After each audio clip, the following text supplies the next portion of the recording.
भारताचे एक सार्वभौम समाजवादी धर्मनिरपेक्ष लोकशाही गणराज्य घडवण्याचा व त्याच्या सर्व नागरिकास सामाजिक आर्थिक व राजनैतिक न्याय विचार अभिव्यक्ती विश्वास श्रद्धा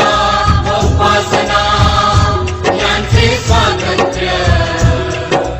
दर्जाची व संधीची समानता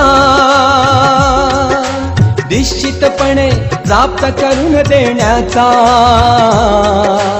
आणि त्या सर्वांमध्ये व्यक्तीची प्रतिष्ठा व राष्ट्राची एकता आणि एकात्मता यांचे आश्वासन देणारी बंधुता प्रवर्धित करण्याचा